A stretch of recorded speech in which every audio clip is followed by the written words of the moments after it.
how we can achieve and protect our children, a global good practice. Sri Lanka has come up with a very unique approach and a strategy of participatory child leadership. So we have learned from each other. But despite this regional progress, we would come to the next slide. I would like to present, next slide, that despite this impressive progress over the past 2 decades, we have ourselves rated us as an evaluation of the HFA document. We have evaluated ourselves as our institutional commitment has been changed, but achievements in the field of child protection are neither substantive nor comprehensive.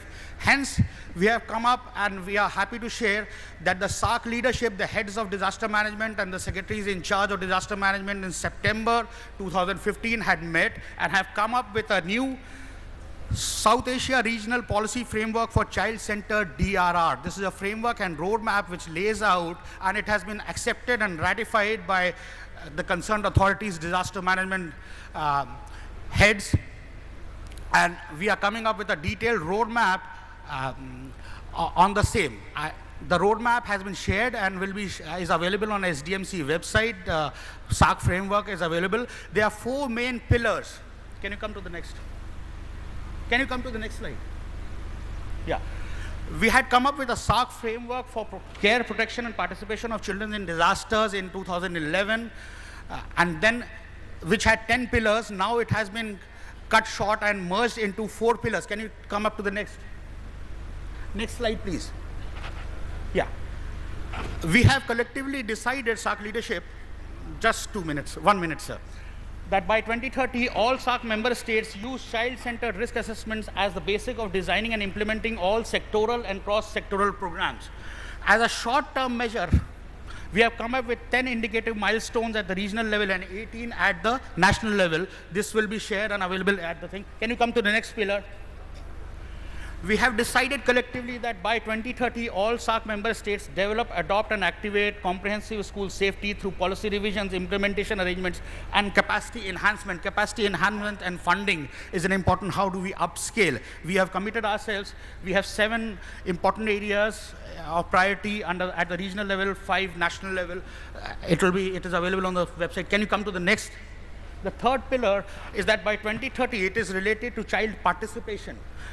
SARC member states establish, adopt, and implement policies, guidelines, and mechanisms to ensure participation of children in decision-making process for identifying and addressing disaster risk. Over the 5 years, we have come up with 5 priority actions for the regional level and 6 at the national level. And the last and the final pillar, can you come to the next slide, is that by 2030, all SARC member states strengthen and operationalize their child protection systems and mechanisms with mandates, resources, and capacities to ensure the protection of children at risk of disasters in the region. Here we have come up with priority areas, 8 at the regional level and 7 at the national level. I would stop here.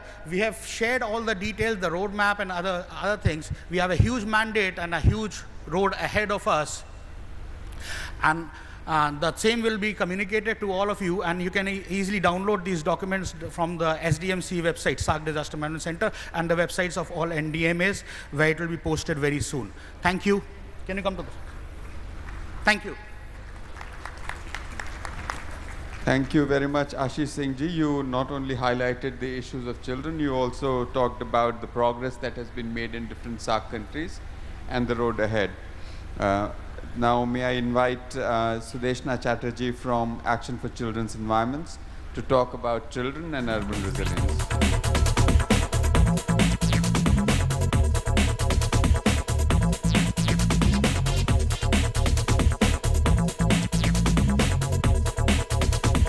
Good afternoon. It's a real privilege to be speaking at this conference and particularly at this session.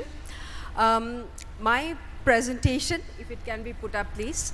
I'm going to talk about climate change risks and resilience in urban children in Asia, and primarily be talking about a study that I had the privilege to lead in 3 countries as part of the Asian Climate Change Adaptation Resilience Network of Rockefeller Foundation.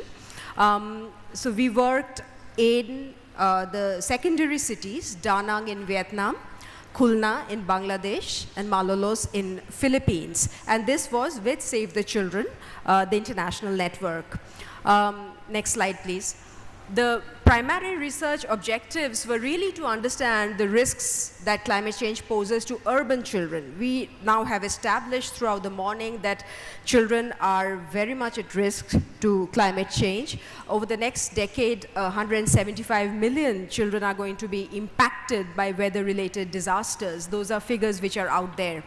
We've also wanted to explore children's prospects for participation in climate change adaptation. And it's so wonderful to have these children with us on the dais.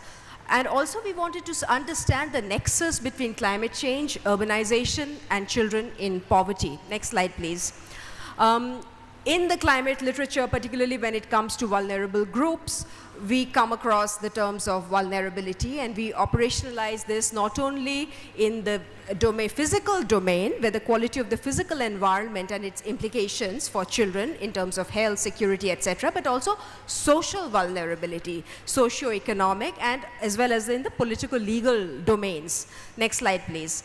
But right now, the discourse on climate change resilience has moved away from vulnerability to talk about resilience, which essentially is about building the capacity to not only respond and bounce back, but also to bring in long-term preparedness. Children, and I'm not going to go into this literature, but it's very important to state upfront is that in order to build resilience in children, we must focus on reducing risks in children's lives and increase protective factors. And protective factors are not only caring institutions and other people, but also an adequate living environment. Next slide, please. And one of the strongest vehicles for building resilience, particularly in children, is to foster child participation in all these activities. And of course, there is no one globally accepted way of participation, but in the context of DRR and CCA, children's roles have very clearly been now accepted as not only risk communicators, we had been hearing about how school children play an important role in this, but also at the level of the community, but also, more importantly, seeing children as agents of change who will mobilize their communities around climate change solutions. Next slide, please. Now, let me just very quickly say, why are we stressing on the vulnerability of children to climate change?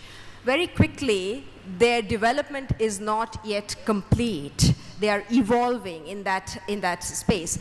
As well as vulnerability, particularly of very young children to climate change, is very, very significant because their functional immune response systems are not as developed. Also, they have higher exposures per unit body weight.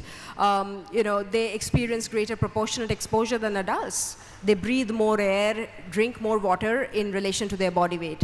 They also have more future years of life left, and they depend on adult caregivers for care and protection. Next slide, please. I'm not going to go into this. You'll probably have access to this presentation, but we actually did a rights-based analysis of how exposures due to projected change in climate affects children and what are the consequences for their socioeconomic environments in cities, implications for health, for safety, for protection, education, play, recreation, etc. How do heat waves and warm spells affect them? How do heavy precipitation rains affect them, etc. I'm not going to go into this. Next.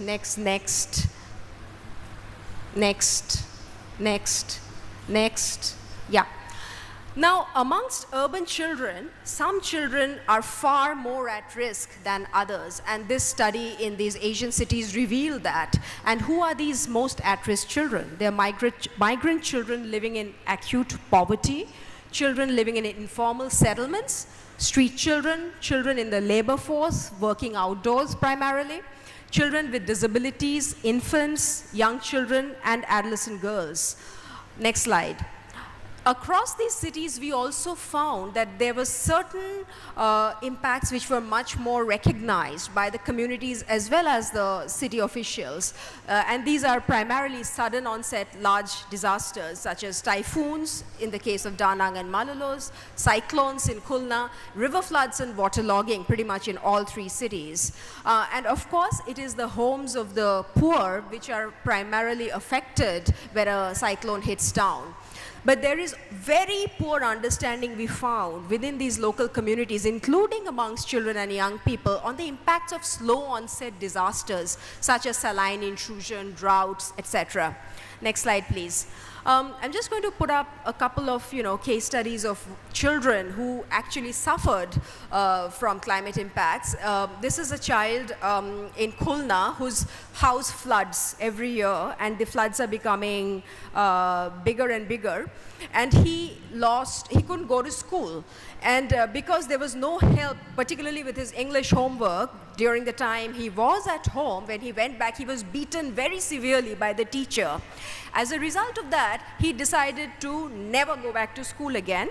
He dropped out and started working in a restaurant. So these kind of episodes drive home the point of vulnerability of poor children to climate risks. Next slide, please.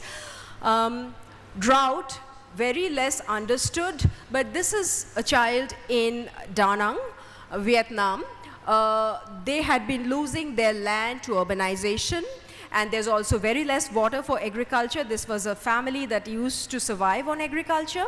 So as a result, he had to start working in a stone cutting factory, very long hours. It was very hard work to support his family and siblings, and he doesn't want to do that. He actually wants to go back to school, but under the current circumstances, there seems to be no way for him to do that. Next slide, please. There is also a very strong correlation between the climate hotspots of cities, that is the areas which are most prone to flooding. These are GIS maps from Khulna, which also show where the pockets of vulnerabilities are also the pockets which have the largest proportion of children and youth population. So it talks a lot about what we need to do in terms of urban planning and development. Next slide, please. Emergency response and recovery. There is lack of data and strategies for addressing slow onset disasters across the cities. Next slide. Housing and basic services, again, lack of data on housing quality, basic infrastructure, and protective services of the urban poor, particularly the most vulnerable families. Next slide, please. However, people do cope. Like this is an example of coping in a Khulna slum where families, they're right next to the railway track and they are in a very low-lying land. So, they do things like raising their storage facilities above, their beds above, growing food on top, etc. Next slide, please. Urban planning. There is lack of accurate data on environmental hazards. Next slide, please. This is a map of Da Nang with a built-out vision to 2050, on which is overlaid the flood event, the rainfall map for the same time. And it clearly shows that if the master plan is implemented as planned, majority of the city is going to be flooded, and it's going to cover the entire southern part of the city where the new built-out vision is going to be implemented. Next slide, please. Governance, limited funds, technical expertise available to city governments to handle complexities of climate change, and even to carry out the action plans under national strategies. Next slide, please.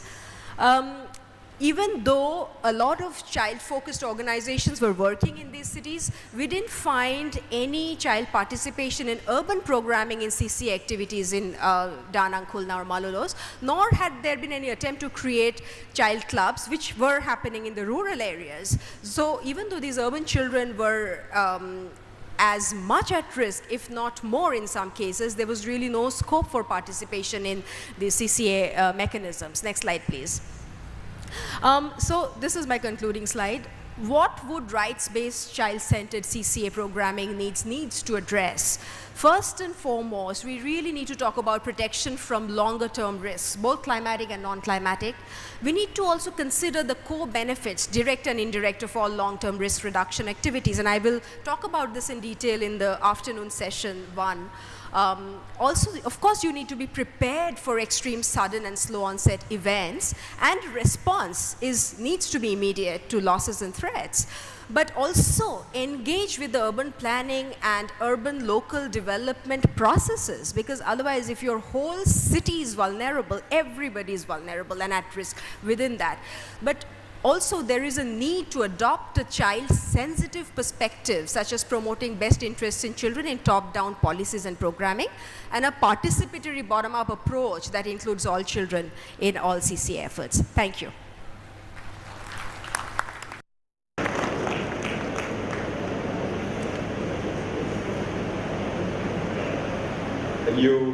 Thank you very much. You, in less than 10 minutes, brought out a very rich perspective and covered a lot of ground. A few takeaways. I think you started out by saying that the key to building resilience of children is reducing risks and enhancing the protective factors, things that enhance protection for them. You also highlighted that it's not just about direct protection for children, but there are also facilitating processes ranging from urban planning to ensuring that there is no disruption of education so that they don't get into workforce too early, creating environment where participation is possible. We are not just paying lip service to participation, but it really happens. Recognizing the different categories in which children fall, some are more at risk than the others, and quite importantly also recognizing that there are ways that communities and within communities children cope. And we have to identify what that is and supporting that and bolstering that, looking at what we can do to protect children from sudden onset events as well. So very rich, and I hope we will have an opportunity to reflect again on that. I wish there was more time, but we don't. So now let me turn over to Ray. Ray, the floor is yours.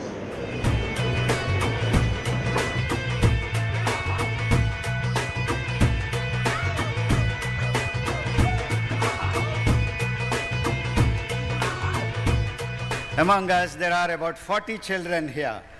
And I don't want to go the line of theory.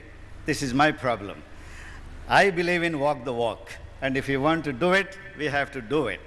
That's why I want to make these 5-6 minutes given to me as a great opportunity, as a drill. And so you don't need to write. You don't need laptops. I just want you to respond. If you can put my first slide up, and there are 2-3 questions. I want us to quickly look at that. But before that, मेरा दोस्त है एक सोनम है इधर. वो जो poster है आपके हाथ में थोड़ा ऊपर दिखा सकते हैं सबको?